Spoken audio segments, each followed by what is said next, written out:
All right, we're live. Hello, everybody. Welcome to AP English Language Rhetorical Analysis Review and Practice. Started a minute early just so we can have some people stroll on in. But basically, for now, just answer the poll question that should be on the bottom of your Crowdcast. It should be called polls, or on mobile, it's like a specific tab. Or leave a thumbs up in the chat if this is your first Fiveable live review, because we want to see the number of new users, especially during this pandemic. So let's get started, actually. So I want to talk about the weekly stream calendar. Basically, we have a variety of live reviews and live streams that are coming up throughout the next few weeks. Especially from now up until May, we will still have our live reviews every single day in terms of the different subjects. For instance, I highly recommend y'all check out the social science and science streams, because those are especially helpful. They're very content heavy. And we even have our histories that are streaming on Thursdays. In terms of the upcoming content for AP English Language, we have addressing the counter argument, which is next week, 1 week from today. AP English Language always streams Mondays at 7 p.m. Eastern, 6 p.m. Central, 4 p.m. Pacific time. So y'all should come out and, support us, I guess. And then the following 2 weeks will be covering evidence and commentary. We may be doing synthesis review on April 20th, but it just depends on the College Board's plans for the AP English Language exam. So also make sure you follow Fiveable on all of our social media, Twitter, Instagram, YouTube, and most recently, we got a TikTok account with this username. I've been making some videos on my own personal account, but it's time that we start some marketing through TikTok. So go follow us in advance. And as I see a lot more people come in, make sure that you are, whenever you have a question, I'm not going to be looking at the chat as much because there's over 50 people in here. So if you can see that Ask a Question tab, if you're on a desktop, or on mobile, I think it's the second or third tab on the bottom. That's where you can ask me a question, and I'll answer them as they come in, as long as they're pertinent to rhetorical analysis, AP English, Fiveable, that kind of stuff. So in terms of today's stream, we're first going to talk about the College Board update. We'll talk about how to score 6 on the rhetorical analysis essay, setups for the intro, body, paragraph, and conclusion, and we'll have some practice at the end. And I really like my streams to be as interactive as possible. Otherwise, I just feel like I'm talking to a computer screen and to 50 imaginary people. So please, when I ask y'all questions, I'd appreciate it if you also answer. I think my audio is working fine. Because some people reacted. I would recommend refreshing if your audio is muted. All right, let's keep going. So in terms of the update, College Board technically cut out units 8 and 9, but that's the units for AP English Language as opposed to the histories and the sciences. They don't cover a lot of real content. This stuff might have been on multiple choice, but all exams are free response. So whenever May happens, whenever you start taking your AP exams, there's actually 2 test dates that you can take these tests, May and a future test date, and they will be 45 minutes online, free response only. And College Board will be giving some resources in terms of practice free responses, especially because this year there was a change in the AP English Language curriculum. So just know that instead of the traditional 2 hours and 15 minutes that you have to write the rhetorical analysis, synthesis, and argument essay, now it's shrink down to 45 minutes, and you'll just have probably 1 essay, maybe 2, depending on what they announce on April 3rd. So there will be more information on April 3rd in terms of the format of all AP exams, including AP Lang. So stay tuned for that information. And yes, Ashley, this stream is being recorded. It will be published on app.fiveable.me at the end, and then you can watch it later. It's probably going to be an hour or so. Here's that link from College Board about coronavirus and the update regarding that. For instance, world history cut out, I think, much of the 20th century, if not after the Cold War. I know that biology cut out ecology and a few other units like that. Okay, we have a question already. What do you recommend in terms of the College Board date? Would it be better to wait for the later one? I think, in my personal opinion, I would take the earlier May test date rather than the June or July, just because I want to get it over with. I don't want to study in the summer. But I know that a lot of schools are a little bit slower in terms of pacing. So some schools right now are on unit 2 out of 6.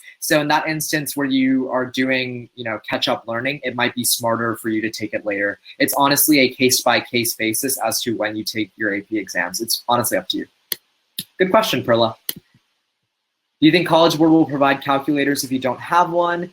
I'm not sure about that. I think they'll announce it on April 3rd. Good question. So let's start talking about how to score a 6. So the way that you can get all 6 points, and I'm assuming that College Board is going to keep their rubrics because why wouldn't they? We've switched to 1-4-1. So 1 point you get if you respond to the prompt with a defensible thesis. That means you can't just restate or rephrase the prompt. And with rhetorical analysis, it's not that difficult, and we'll get into that later. In terms of evidence, and when you set up your introduction, make sure that you're starting off by analyzing the prompt. And also, I think I got a question. Do you think they will make it pen notes, open notes? I think, once again, we should wait until April 3rd. No need for speculation. I think I saw on some social media posts that they emailed AP coordinators, but I would just wait until April 3rd until they make everything official. For now, just stick with what College Board has announced, and it's speculation as to which FRQ they're going to pick, although we know for sure that there's no multiple choice. So when you start setting up your introduction, so writing your thesis statement, make sure that you bat the prompt or do whatever your teacher has already been teaching you to do with rhetorical analysis, because most people start, I think most teachers start with rhetorical analysis, move into argument, and then end with synthesis, or they do synthesis and then argument. It depends on your teacher's curriculum, but you always want to be analyzing the prompt specifically to make sure that you're answering every single part, because that's the only way you get your thesis point. And honestly, on the AP exam, you should be getting at least 3 or 4 points per test. Just if you're a good writer, if you're writing a thesis statement that answers the prompt, if you have body paragraphs with evidence, it's kind of common sense. But we really want to elevate your essays from like a 3 or 4 to a 6. And so when talking about the introduction, make sure that you are looking at the context, figuring out what you should be doing, what they say. So in this case, for this prompt about Madeleine Albright, what you want to do is you want to analyze the choices that Albright makes to convey her message to the audience. So you have to answer what her message is and how you convey it. Yeah. Also, there are a bunch of different strategies that you can use for body paragraphs in general, but it also stems with the intro. So I used to use the IDA strategy when I was an AP Lang student. So I would always start off with identification. So I would look over my annotations. I would go through the entire rhetorical analysis prompt, circle, highlight specific rhetorical devices. Then I would decide. So what that means is I would take the maybe 3 or 4 rhetorical devices, or it depended on the essay, but however many I thought were the most effective, and categorize them chronologically. And that's how I would write my essays. I would start off with the first rhetorical device, maybe in the first or second body paragraph, then the next one in the third or fourth body paragraph, then the next one in the fifth or sixth body paragraph of the actual text. But once again, do what you're familiar with. If your AP Lang teacher taught you to categorize by purpose, then do that. But I try and do it chronologically because I think it makes it easier in the AP reader's mind as well. And then ultimately you'll analyze how the device impacts the audience. So what I always was taught by my AP Lang teacher, and what I stand by, is that for rhetorical analysis, you want to answer 2 questions. The first is, why did the author use the device? And the second question is, how does that make it more persuasive? How is the audience more convinced to stand up and take action? What is the impact at the end of the day? So why they use the device and how it, persuades the readers to do something. I have 2 questions now. If there's no multiple choice, is the test going to be more pass or fail? If we don't do well on an essay, we're going to fail since it's all going to be based on the essays. My assumption is that with 45 minutes, you will only have time to write 1 essay. So presumably, if you got a 6, then you get a 5 on the essay. Maybe if you get a 4 or 5, you get a 4. It all depends. And once again, College Board will announce whether or not their AP exams will still be scored on a 5-point scale. That is a question that will be answered on April 3rd. Someone else asked, many of us are really slow typers. Do you think, yes, College Board has already announced that you can write on paper and upload a picture. So that's already something you can do. Sorry if I didn't include that. That's also in the URL that I sent earlier from College Board about the coronavirus update. And this goes for all subjects, math, science, English. You can handwrite on a sheet of paper and take a picture, and you'll be okay. Another strategy that a former, and yes, typing is still an option as well. You can use your phone, your computer, any of your devices, I believe. And I think there will be more clarifications, again, on April 3rd.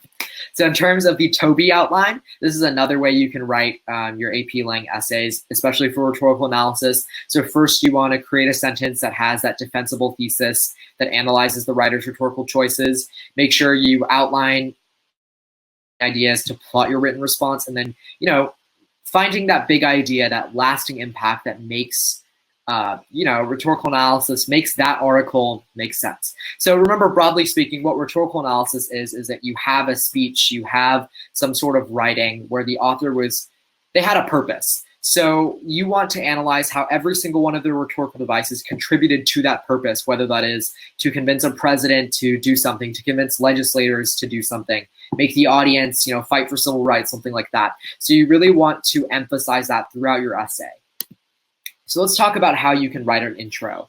So I think the easiest way is to answer what, how, why, and to or for whom. And those are just like 4 random questions. But I think these concepts are all very generic in terms of rhetorical analysis. So you need to make sure that you're explaining the strategies that the author wanted to develop or advance the argument. You wanted to state the author's purpose, and you wanted to describe their intended audience. This is just common sense stuff that you use normally for rhetorical analysis. So for instance, my intro that I wrote last year on the AP exam had many of those elements. Mohandas Gandhi, in his letter to Lord Irwin, uses a variety of rhetorical techniques, such as effective diction and appeals to emotion, to persuade his audience, Lord Irwin, that he should grant India its independence from Britain. So that first sentence there is the author's purpose. Why did Mohandas Gandhi write that letter? And then the second sentence talks about what it does to the audience. Gandhi uses a passionate tone in order to demonstrate to British officials that his nonviolence movement is relentless and that his protests will be successful. So in that second sentence, I'm talking about, I'm once again mentioning another rhetorical device, tone, and saying that it's used in order to demonstrate how that nonviolence movement will never stop. So I hope you kind of understand where I'm going with this. You have to talk first about the author's purpose and then say what they're trying to do at the end of the day with their prompt, with their writing. What, how, why, and to or for whom, I believe. So basically you need to mention, how I would structure it broadly speaking is, in the article, I don't know, X, Y, and Z, author Bob Jones says in his letter to an audience of steelworkers that he wants to do this and this in order to achieve this purpose. And then I would say something along the lines of, he uses this tone in order to demonstrate to someone that his nonviolence movement is relentless and his protests will be successful, something like that. So it's you have to talk about the author's writing, why they wrote it, and what they're trying to do with it, if that makes sense. And if you need more clarification, let me know. Jess asks, how many rhetorical techniques should we analyze? I know people who have written as few as 2 or 3. I think it's always quality over quantity. So write how many as you feel you can write as much analysis as possible for, or good analysis. So what one of our fellow AP Lang teachers always says, Kevin Steinhauser, who will actually be streaming in 2 weeks, he's great AP Lang teacher. He's also great at AP exams. He always says that you want to practice good writing. So you always want to be practicing something that you'll be comfortable with in May. So whenever you have your 45-minute online test, whether you're writing it on paper or on your phone or computer, you want to do what you've always been doing. So what I recommend is during this time where we're doing online or distance learning, if you have some free time, there are AP Lang rhetorical analysis prompts from 2014 all the way to now. So write a few of those essays, see what you can get done in 45 minutes or 40 minutes, and see how many rhetorical techniques that you can analyze to a true depth. So I think, remember, what you always need to be answering with each device is, first, why did the author use that device? And second, how does it help them achieve their purpose? And if you can do that with 5 devices, good for you, but some people are just slower writers, excuse me. Ms. Reed asks, do you find that when students focus on 1 or 2 rhetorical analysis strategies that their writing is stronger? 1000%. And I think the reason why that's true is because, what I did in my AP Lang classroom is in April, we would all write essays and peer review them. And overall, the students who had the highest average scores didn't write like 7 devices in. I would always stick with like 2 or 3, I think, because I would have 2 or 3 body paragraphs, 1 per paragraph. And what I find is that when you're able to spend more time on a specific rhetorical device, you're able to give analysis that truly earns you those evidence and commentary points. So that's a great question. Appreciate it. All right. Saba, I might be pronouncing that wrong, asked, how do we start the essay? Like the very first sentence, should it be a soapstone synopsis, or should that synopsis appear later in the intro? I think, once again, I would defer to your AP Lang teacher. If you're self-studying, good luck on the exam. And what I would recommend is, a soapstone is not the worst idea to start, but do what you're most comfortable with. I know some people would start with some contextualization, giving context to what was happening during that time period. And for those of you who have taken AP World History or AP US History, you know that you got to give that context in the first sentence. And that's something that you should definitely incorporate if you're into that kind of stuff, I guess. So do what you're comfortable with. Can we talk about how to form a strong analysis? Yeah, we'll get into that in the body paragraphs, which are the next few slides. So in terms of, for the intro example you gave, would that be your whole introduction? For me, that is, because what I was taught when I was in AP English is that you don't have time to write more than just your thesis statement. So I would literally have this 2-sentence thesis as my introduction paragraph. But if you're comfortable with giving context, if you're comfortable with going in, like getting in more depth, then that's up to you. But for me, this was my whole introduction, just 2 sentences. So in terms of evidence and commentary, what I'm going to focus on is this 4th column right here, where they talk about how you need to make sure you're providing specific evidence to support all claims in a line of reasoning and provide commentary that consistently explains how the evidence supports a line of reasoning and how multiple rhetorical choices in the passage contribute to the writer's argument, purpose, or message. And now that I'm reading that rubric, misread, I think it means like College Board is making it very specific that you have to have multiple rhetorical choices. So make sure that you're incorporating at least 2 in order to earn the 4 points in that evidence and commentary column. But as you can see in that typical responses part at the bottom under decision rules and scoring notes, they make it very clear that you need to focus on the importance of specific words and details. So you can't just say the tone is effective or the diction is strong, right? That stuff won't fly with College Board. You have to be very specific on words and phrases inside the exam. That's really, I think, the foundation of strong analysis is you have to have specific pieces of evidence and much more commentary to demonstrate the importance of those quotes. So that's where the organizing and supporting an argument comes in play, where you're talking about how the specific, maybe their simile or their personification shows how the author really wanted the audience to, take a call to action, or they wanted them to email or send letters to their representatives, stuff like that. Specific detail in the body paragraphs, right? Not the intro. Yes, you're giving detail in the body paragraphs, not the the introduction is just your thesis or some contextualization to accompany it. You shouldn't be getting into yes, I do have a link to the rubric, by the way. I'm going to send it out in just a second.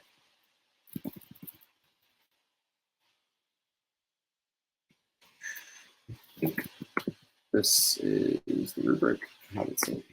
Yeah, you can always access it there.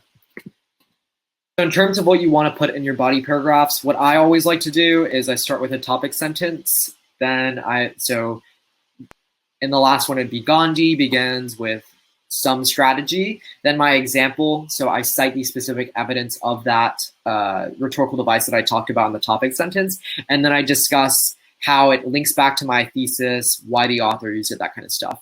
And then if you have more rhetorical devices, so you have a 2nd or a 3rd paragraph, that's where you start transitioning, and it really makes your writing flow better. So after, or the author moves to, building off the strategy he used in the first paragraph, et cetera, et cetera. What you really need to be doing is connecting an idea from the last sentence of that first paragraph to the next sentence of the body paragraph. And then once again, you use your example and you discuss how those examples support the idea. Perla asked, do you need to introduce the quote or can it stand alone after a sentence? My standing is always to embed quotes. And actually, we had a live stream, I think if not last week, 2 weeks ago, or 3 weeks ago, which you can access at app.fiveable.me/aplang, I think. Let me make sure that's true. Yeah. At app.fiveable.me/aplang, we have a whole stream that covers embedding quotes. And so make sure you go check that out, because I think your writing is much more effective and fluid if you are saying, author Mohandas Gandhi says this and this and this, and then you include the device in your sentence rather than just saying, the author says this, and then having a quote. So embedding your quotes is always more effective. Saba asks, so when you point out exactly what the author was trying to achieve with a rhetorical device, do you give in detail in your intro or in your body? So what I always do in my intro, all I'm doing is I'm saying the author uses these devices, this, and this, to achieve the broad purpose of X, Y, and Z. And then in my body paragraphs, I'm saying this device contributes to this aspect of the purpose. This device does this. This device does this. So in your body paragraph, remember when you're answering the why the author used the device and how does it contribute to their purpose, that's what you're doing in every single one of your body paragraphs. I hope that makes sense. If I went too fast, let me know. I'll restate or rephrase.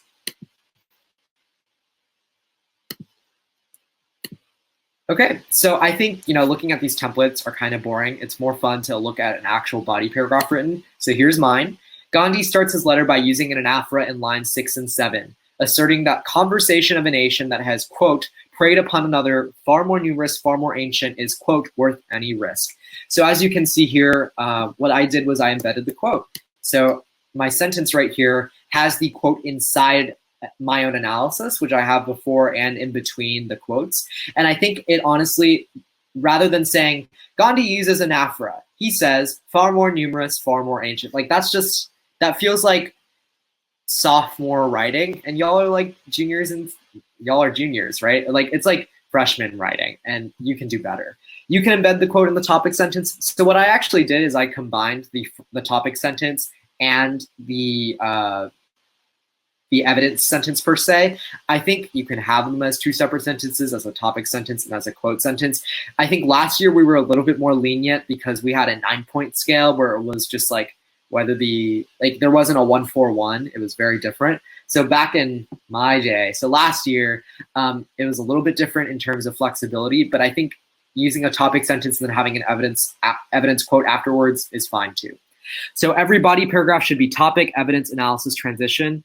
Yeah, I would say so. And what I used to do actually is I would put two rhetorical devices next to each other in one body paragraph. So one time I think I wrote like, I don't know if it was for this essay, but one essay I wrote, I had and I did 2 per body paragraph. Honestly, it's much more effective in my opinion if you do one rhetorical device per paragraph. So yeah, topic, evidence, analysis, transition. That's always a good way to write your rhetorical analysis, at least in my opinion. I think that's the best way that you earn all 4 evidence and commentary points, by making sure that you have 1 sentence of evidence and like 2 sentences of commentary. So as you can see, I literally followed the template that I was talking about. My first commentary sentence explains why Gandhi used the device. Gandhi uses an anaphora because it summarizes the Indian people as being able to unify under the cause of independence despite the risk. Then I say how it contributes to Gandhi's purpose. In fact, Gandhi's repetition of far more helps achieve his purpose, as Lord Irwin is more likely to grant independence given that far more numerous people would convert to Gandhi's nonviolence movement. So as you can see, I have like 1 sentence of evidence and 2 sentences of commentary. And remember 3 words whenever you're writing rhetorical analysis. Summary is death. You never want like your body paragraphs to just be you summarizing what Gandhi was saying. You actually want to be using your own words to talk about the purpose and how it contributes to the author's purpose. I have 2 questions then. Jenny asks, are you required to cite where the quote comes from? I don't believe so. I did just because I had time to, but I don't think it's required on the AP exam. Good question. And oops, Zoe asked, do you only need 1 piece of evidence per body paragraph?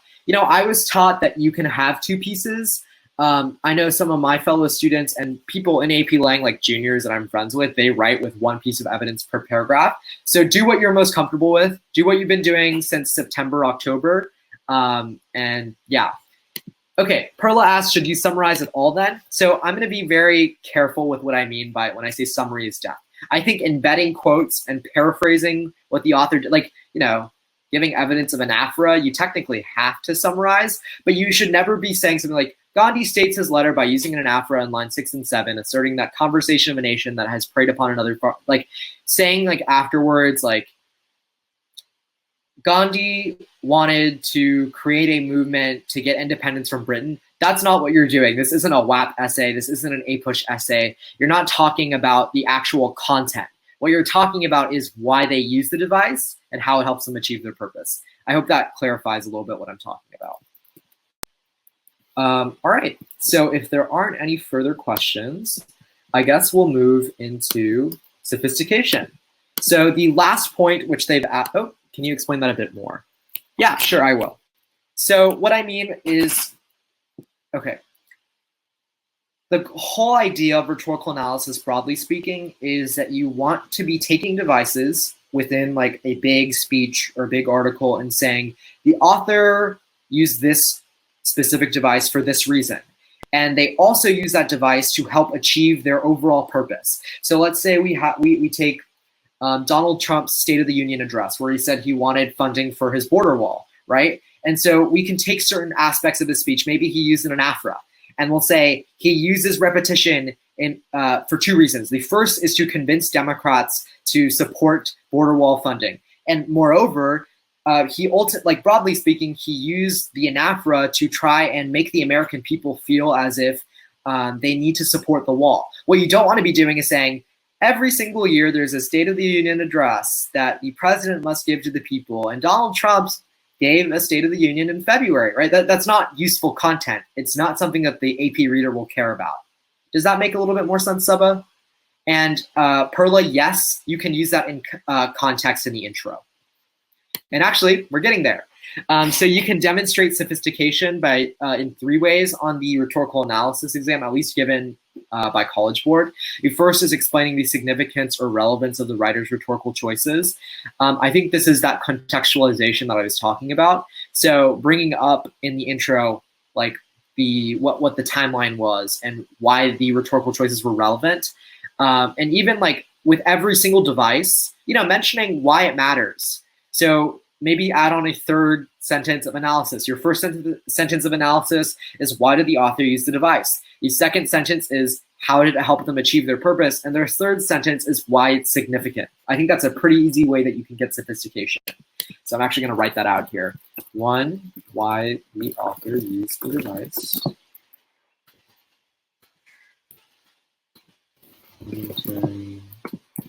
2, how it helps them achieve their purpose. And 3, why is this device?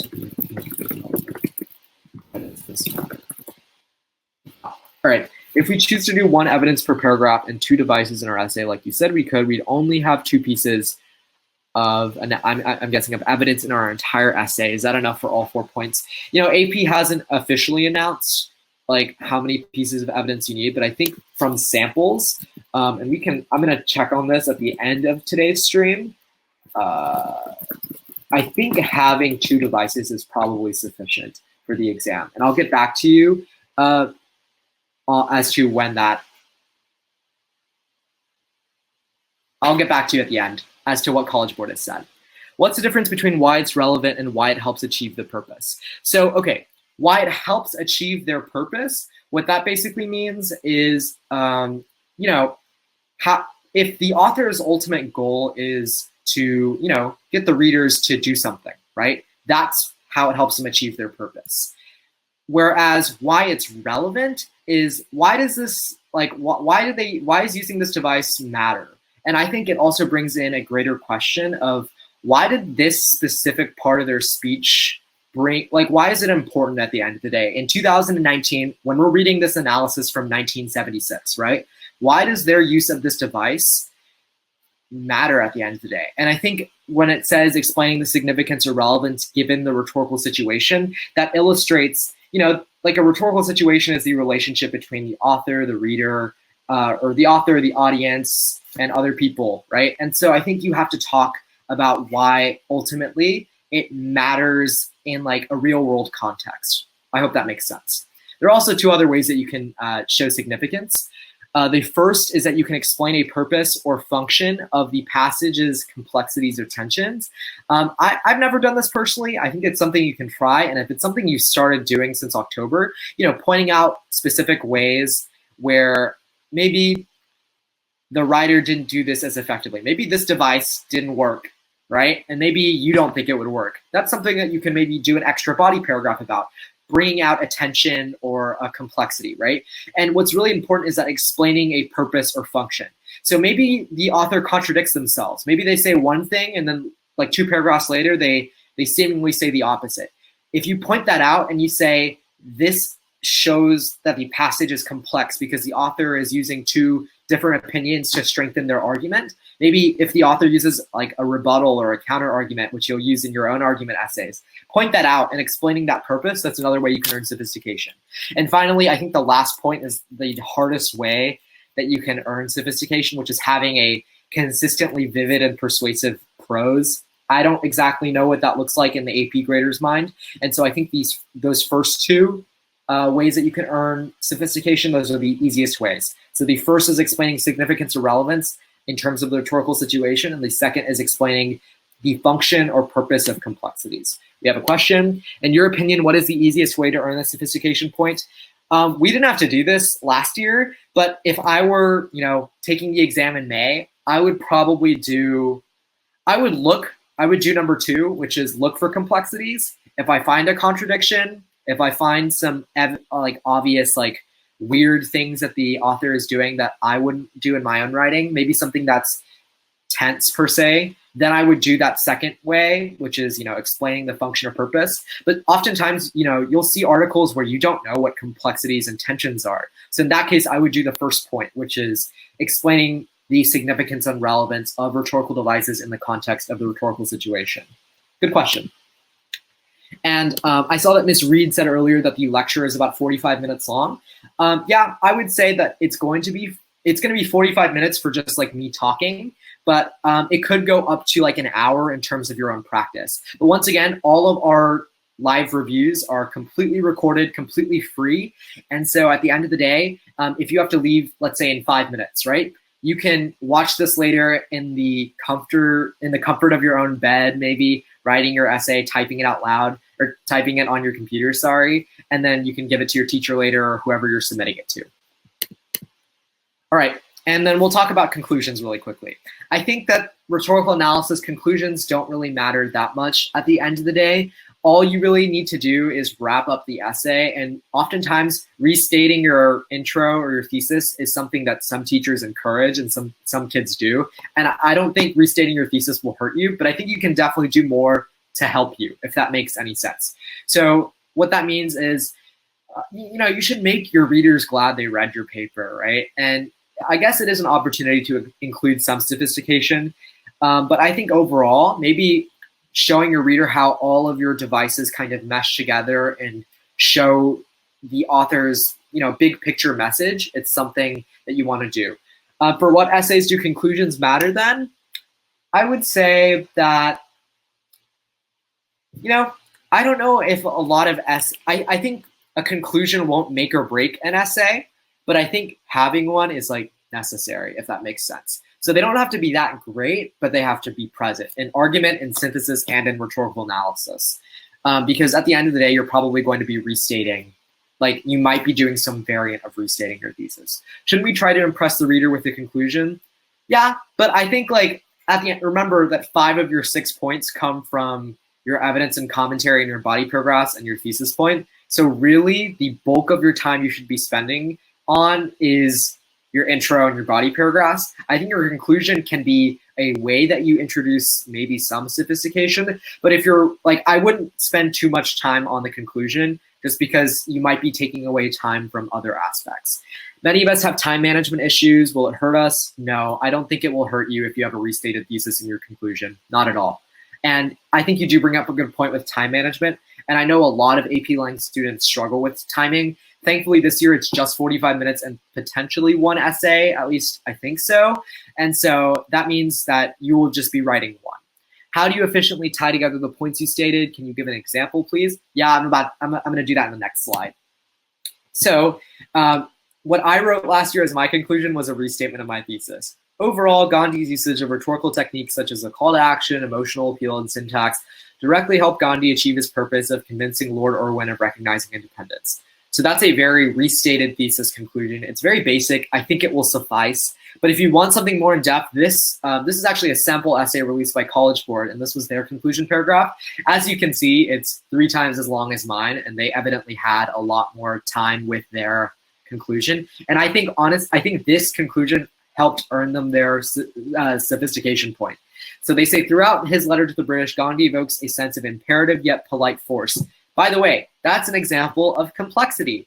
So saying that the author's tone is one adjective and another adjective and pointing that out and then explaining it, that is a way you would earn sophistication, saying that they're imperative but polite. You know, there's an urgency, but they're very nice about it. They're not like rude, right? That's an example of a complexity that you can talk about for sophistication. And he says that he uses that complex tone, that imperative polite force, to evoke a sense of guilt in the British, and clearly states his demands. And later on, he talks about how, you know, he's trying to ask the British to revise their SALT Act. And this is, you know, context. He's giving the reason why Gandhi wrote the letter. He talks about how, although the letter did not work, retrospectively, this letter shows the fault of the British to not accept Gandhi. Gandhi's now in a position to gain the British's favor, and now they will be more likely to accept him. A very in-depth conclusion. And as you can see, it really ties everything together in that he's this student, it could be a guy or a girl, they're bringing in some outside historical context about the SALT Act, which isn't really mentioned in the actual text. And they're saying he uses that complex tone to create this end result. And so it ties in how the multiple devices that, you know, the author used throughout the text, it creates this big picture impact of gaining the British's favor and them being more likely to accept them. And Perla says, if you add sophistication in the conclusion, won't you be adding a new idea? I don't think there is a rule per se that you can't add like new ideas in your conclusion. I think it's something that you can expand up. Maybe you bring it up in the intro and go into more depth in the conclusion. But personally, I don't think it's the worst idea to bring up a new idea. I think it would be a little bit confusing if the writer just hears the SALT Act. It just depends. Perla, I did this on my essays in class, and my teacher said the same thing. That's why I'm confused. Okay, so, you know, it depends on who your AP reader is. Because I think some, you know, if you think about a traditional English essay, you have to have your actual content in the like body paragraphs per se. And so in your conclusion, you should just be wrapping everything up and restating your thesis. But I think this is an example because I read the sample and I don't believe they mentioned the part about the SALT Act or how the letter didn't work. That wasn't brought up in the intro or the body paragraphs. And in this case, College Board accepted it as sophistication.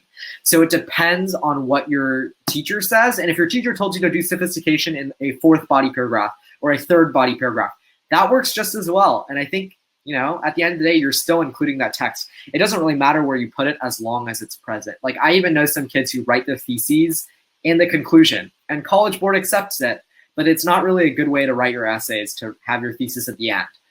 But I think that's just an example. And someone else asked if we have time for the conclusion, what should we add? Great question. It's up to you.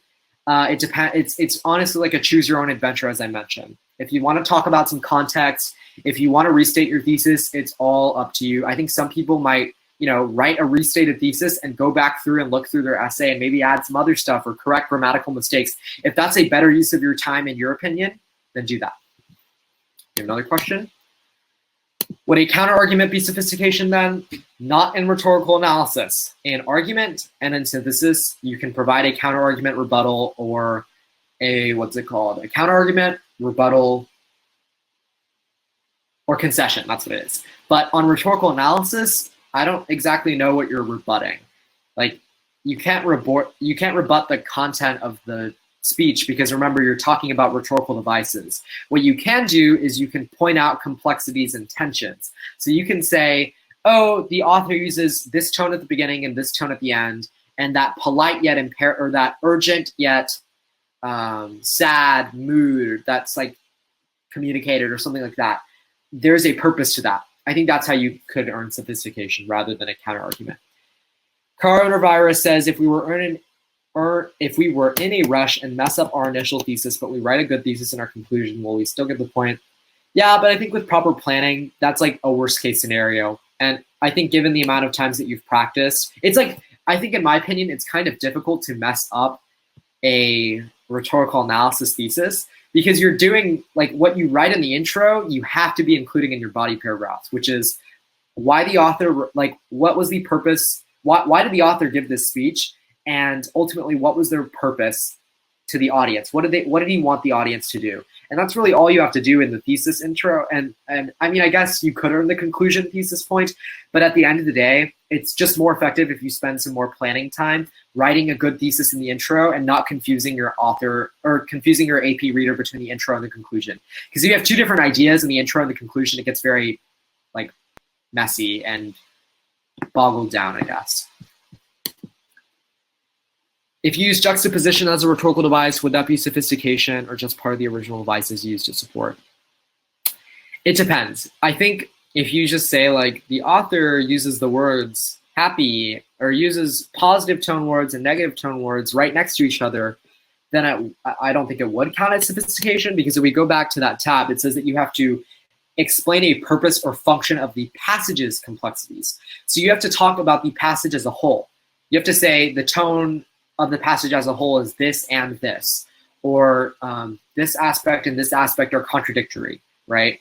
So that's where you would use, that's, I think, more of a way that you would show sophistication. William, they have not officially announced which essay we're going to be writing for the AP exam. On April 3rd, they will be announcing. Great question. And I think, in my opinion, College Board, they've been doing a few of their own AP Live AP videos per se. Like I think AP Lang teachers are going live and then also recording their videos. That's a resource that you can also use. In my opinion, I think these are just like at a better time, and I'm able to answer your questions live, which I think is what Fiveable has and what College Board and other like Khan Academy doesn't have, which is we have this live feedback loop where I answer your questions. But the I think 2 or 3 streams that are planned that College Board is doing is all over rhetorical analysis. So many people have been saying and hinting that rhetorical analysis will be the essay. We'll just have to see on April 3rd. And we know for sure it's an essay, Perla. Student Parker asks, just joined the stream, so I don't know if this is answered yet, but I heard that in the thesis, it's effective to mention what the speaker did not do well. True or false? Okay. It's a difficult question because it's subjective. So I'm not an AP reader, and actually in 2 weeks, and I'm going to talk about this at the end of the stream, or actually I'll bring it up now. Fiveable has this program going on where we're going to be doing what's called Cram passes, where about 2 weeks, actually we don't know the schedule yet, but there's going to be 10 streams that will specifically prepare you for the AP exam. That will be like Q&A. It will be led by an AP teacher who has graded essays before. And they will be like telling you what they see on essays, what they like and what they don't like. So that's going to be a good question that you can ask Kevin Steinhauser, whether that's going to be in 2 weeks on a normal stream or in a Cram pass stream, which is the only thing that we charge for here at Fiveable. It's $35 per subject, but it's 10 live streams with resources, with materials, and the more subjects that you subscribe to, the more subjects that you get a Cram pass for, the cheaper it ultimately is. So like it's 2 for $60, 3 for like $75, I think. So you can find that information at fiveable.me/Cram pass, and that's where we have our AP readers who are answering your questions. Question. I think, in my opinion, I wouldn't bring it up because I don't really see a point in pointing out like the flaws of the author. And, you know, I can't say what they did. I can talk about what they did good. I know some people used to, like in my classes, would write about the complexities like that. That's honestly up to you. Do what your teacher has told you to do. If your teacher has handed back essays that they've graded, then follow through with that. Okay. And so I think we're going to end today's stream with practice. So basically, it's going to be 7 minutes to write your thesis, 10 minutes to write your body paragraph, and 3 minutes to write like a conclusion paragraph. And that emulates, that's 20 minutes. And if you think about it, if you write 2 more body paragraphs, that would get you to 40, I can't do math, 40 minutes. So it's going to be pretty much, it's going to look something like this. It's on the actual AP exam. Sorry, I can't talk there. All right, so this will be your prompt, and I'm going to send a URL here, and I'm going to start a timer over here for 7 minutes. If you can stay, please do. I really want to read your thesis points. Or thesis statements. I really want to read your body paragraphs. But for the time being, scroll down to page 9 of that PDF, and you can write a thesis, and I will grade it or review it live. So I hope this has been a helpful lecture. If you have any other questions, after we do this practice, I'm actually going to host a Q&A per se. And I will answer some of your questions about Fiveable, AP Lang, and anything about AP subjects as a whole. So I'm going to start that 7-minute timer right now. You can type it here in Crowdcast. Just type it here in Crowdcast. If you're on your phone, I'm so sorry, but that's I forgot to mention this at the beginning. But doing these live streams is if I'm asking y'all to type up responses, it's just easier to do on a computer. And I'm so glad that I was able to help y'all out. If you can stay, it's what you're seeing this stream in. This. If you see the top left corner, it says Crowdcast. Yeah. So just type in the chat box. That's what I meant. Sorry. And yeah, in about 7 minutes or so, I'll ask y'all to just press enter and submit your practice thesis statements. I'd really appreciate it. I want to read them.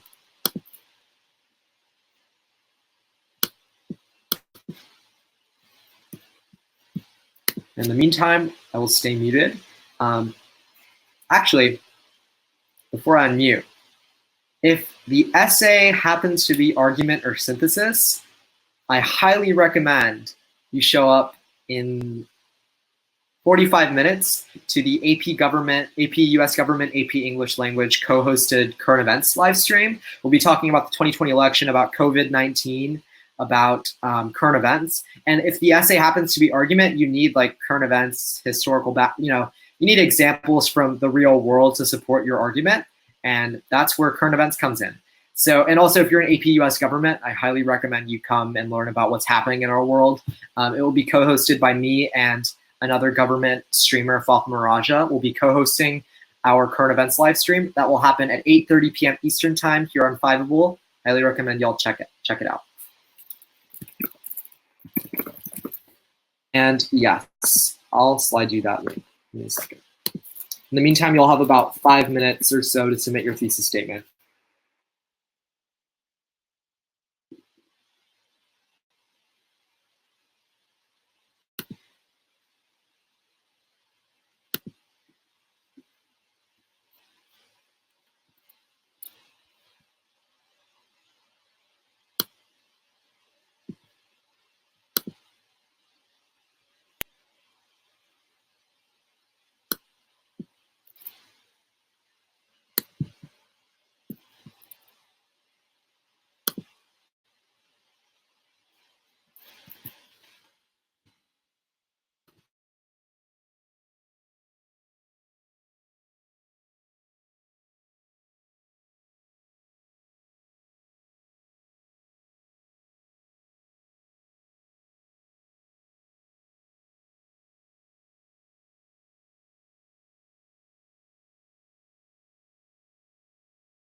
You'll submit your thesis statements here in the chat. And it's okay. You probably won't see these people again for a while.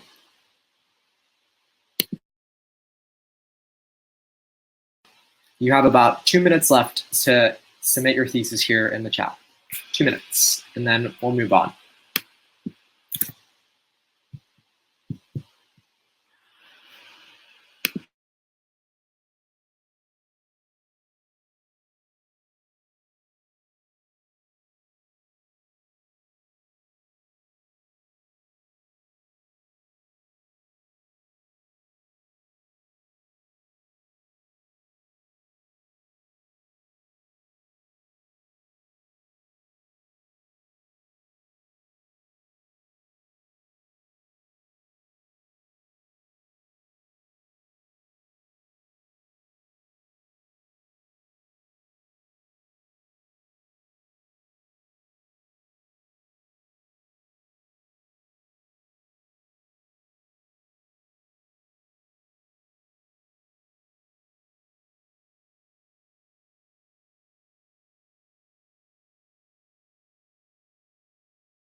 All right, Jenny, I will wait for you.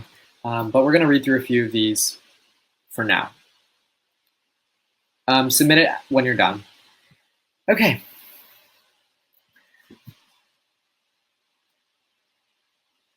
Cesar Chavez wrote an article and he used 3 rhetorical devices to promote his nonviolent stance on the civil rights movement. Chavez used powerful writing to influence the reader. Okay, I think that's a good start. So what I would say is I think you need to talk about the purpose. But I think you got to expand past influence the reader. Chavez used his powerful writing in order to convince more people to join the civil rights movement, right? And as you can see in the bottom paragraph, he says, time is our ally, the poor have time, we're not going to do anything else except build our union. So maybe you can use that, you can say Chavez, Chavez wrote this article as a whole to convince readers to do this and this. But overall, I think that's a pretty good start.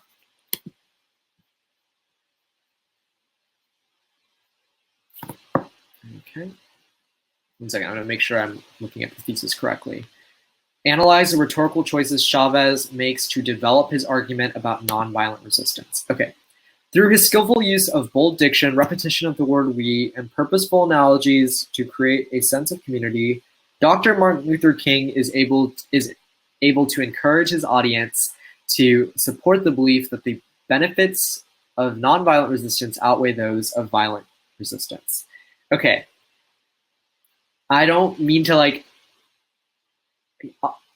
embarrass you, but if you read the prompt at the top, it talks about how they're citing Dr. Martin Luther King Jr., but the author here is Cesar Chavez. So make sure you read the last sentence of the prompt. Here, I'll copy it here, where it makes it clear that we're talking about Cesar Chavez here rather than MLK. So the reason why I think you'd probably still earn the thesis point, although it would depend AP grader by AP grader.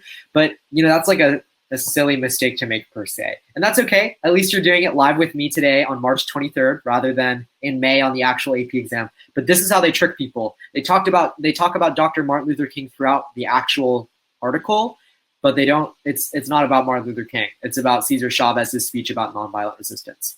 Through the use of repetition, diction, and detail, the author of this passage creates a tone of unity that is used to persuade the reader of the dangers of violence and necessity of nonviolence. It's a great thesis. It gets straight to the point. It would definitely earn you the thesis point.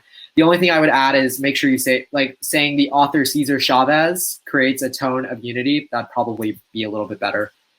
Just in my opinion, it's more credible if you include the author in the thesis. All right, Chavez writes this to help those in need and impacted by the traumas of violence and race conflicts, and in particular, MLK's death effectively by using a sincere tone and repetition. Yeah, I'd say that earned you the thesis point as well. Good job, Susan. Nikki, Cesar Chavez employs changes in syntax, tone, and diction to pass on his message of serving those in need. I think that would be on the border of earning the thesis point, because remember what the prompt says. It says, analyze the rhetorical choices Chavez makes to develop his argument about nonviolent resistance. So you have to be mentioning nonviolence resistance in your thesis statement, or you might not be getting the thesis point. I hope that makes sense. So serving those in need is not necessarily what he's talking about. He's talking about nonviolent resistance. Chavez pleads his audience to express their discontent through nonviolent means and persuades them to his plea through effective and powerful diction, short and varied syntax, and powerful appeals to emotion. Yeah, that works. Through skillful use of bold diction, repetition of the word we, and purposeful, okay, yeah, there we go. You're good. Fadi, might be pronouncing that wrong. Chavez employs a call to action, style, and moralistic aphorisms to, good vocabulary, to persuade lower class individuals to unite. The author further advances his argument by using hypothetical scenarios to explain his logic and the superiority of a nonviolent course of action. Great job. Civil rights activist Cesar Chavez, in an article advocating for nonviolence, uses ethical appeals and inspirational language to motivate his audience to take nonviolent action against injustice. Great job. In Cesar Chavez's speech, he emphasizes the poetic rhetoric of nonviolence. Throughout the speech, he says a variety of obstacles. However, in the end, it is a tool that uprights the poors. Okay, so William, I think this is a good start, like in terms of, I'm just worried that it sort of edges on the border of summary, because talking about it is a tool that uprights the poor is only tool of time, that's like almost exact, like you're paraphrasing what's in the last body paragraph. So instead, I think what you need to be doing is you have to talk about how the poetic rhetoric of nonviolence persuades the audience to do something. Why does he use poetic rhetoric? What is his purpose, right? And so ultimately, when we're talking about his argument about nonviolence resistance, I think what you don't want to do is take points from the actual text. Rather, you want to say the rhetorical strategies they're using is what's making their nonviolence resistance more convincing. In his article embedded in a magazine of a religious organization devoted to helping those in need, Cesar Chavez uses effective rhetorical techniques, such as repetition and mentions of another strong leader, to develop his admiration and praise towards Dr. King's practice of nonviolent resistance. Chavez wrote this article as a whole in order to persuade his audience to follow. Yes, Jenny, great job. You're giving analysis that's your own argument as to why did he write the article? Why did he use rhetorical techniques? Good job. In civil rights leader Cesar Chavez's article on civil rights, he begins with a logic-based tone, repeats emphatic wording, I love y'all's vocabulary, and provides historical anecdotes to prove that nonviolence resistance is the key to creating social, yeah, good job.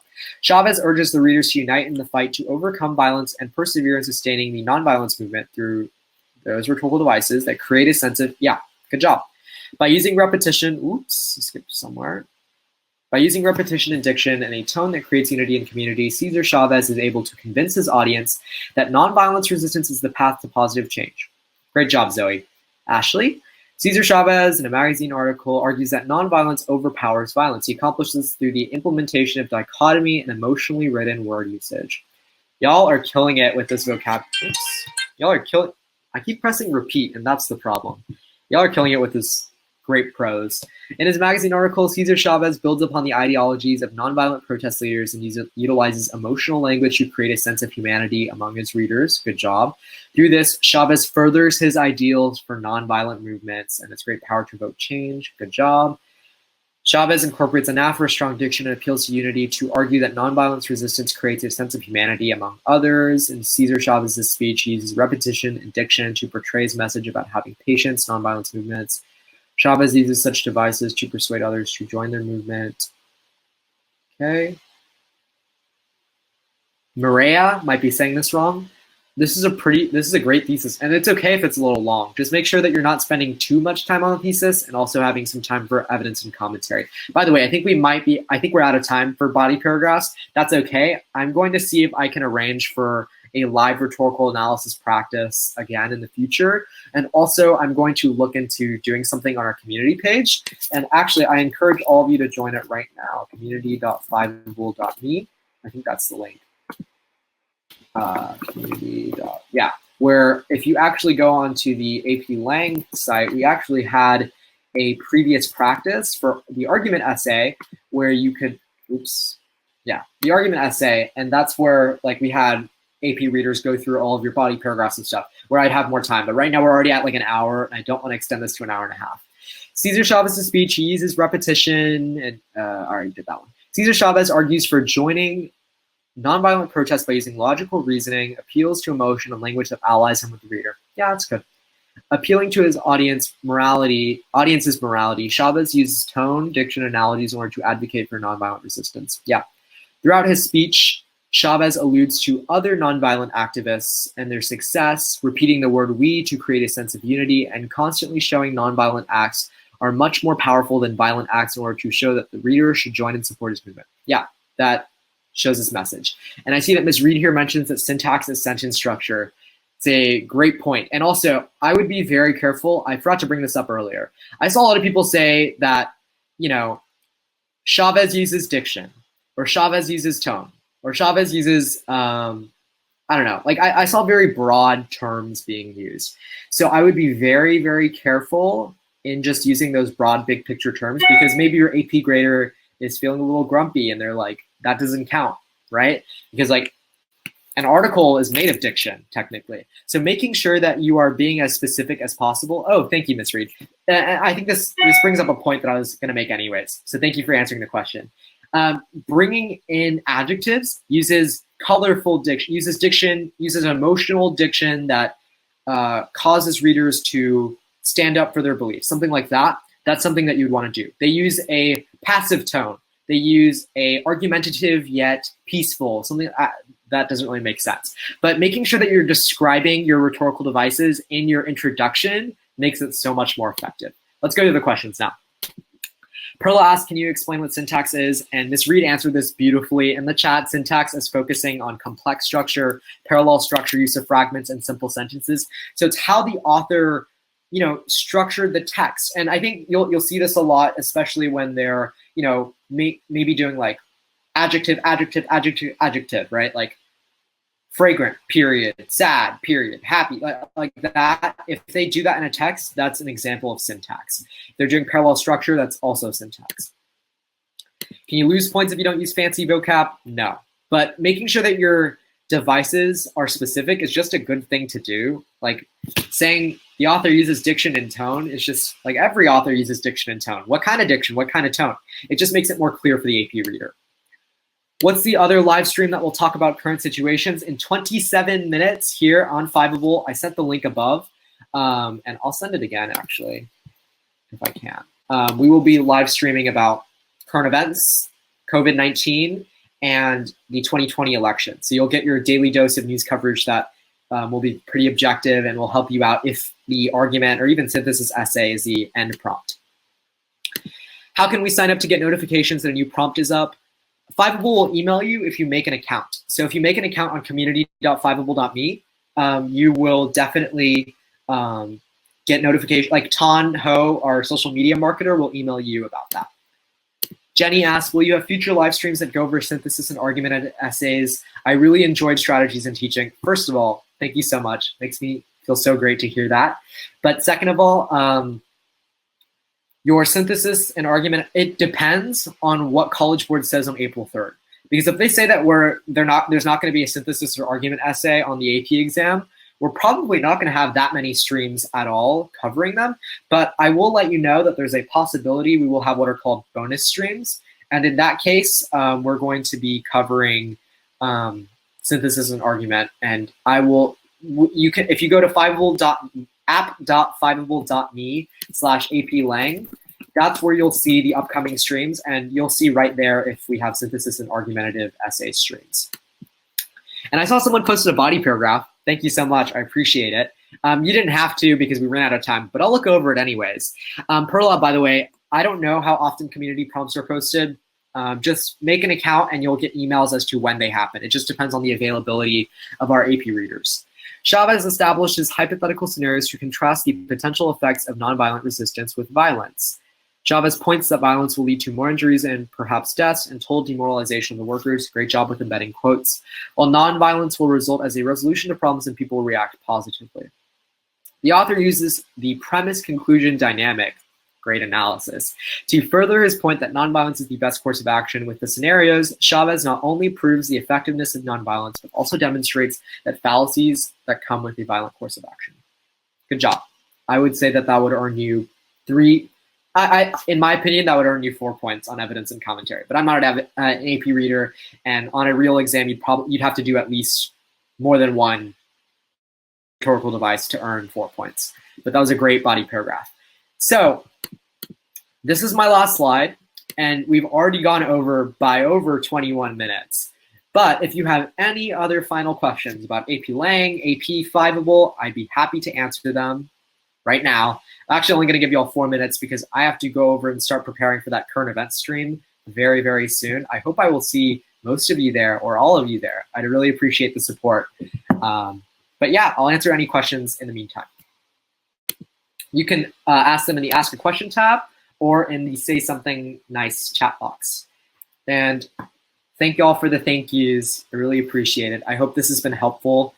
Remember, I think if Ms. Reed is still here, you could have your students who weren't able to do the practice part, maybe on a Google Doc or a Word doc, they can answer that prompt with an intro paragraph, a body paragraph, and a conclusion. And it'd give them some practice before the AP exam. Thank you so much for serving as a teacher, which I'm assuming you are, because you're really helping students out, because we need writing and reading skills way past graduation. So by the way, thank your teachers who have to do online and distance learning. They're trying their best, especially the ones who aren't as familiar with technology. Make sure, shoot them an email, send them a remind message, and help them out. And I'm so glad I was able to spend an hour and 7 minutes with all of you learning and reviewing rhetorical analysis. This has been a pleasure. And make sure that you come to our AP Lang streams every Monday at 6 p.m. Perla, I believe so. You can download sessions for the Cram Pass. By the way, there is financial aid available for those of you who may not be able to afford $35 for a Cram Pass, $50 for 2, $60 for 3. Completely understand. And I believe that you can download sessions. Great question. All right, if there are no further questions, thank you so much. And I hopefully will see you in 23 minutes on the current events live stream. And Saba, I highly encourage you to get the Cram Pass. We'll talk about it actually. I think I saw that you said you would be in the current events stream. We're going to talk about that more later. All right, have a good day, y'all. Thank you so much for coming, and I hope to see you next week.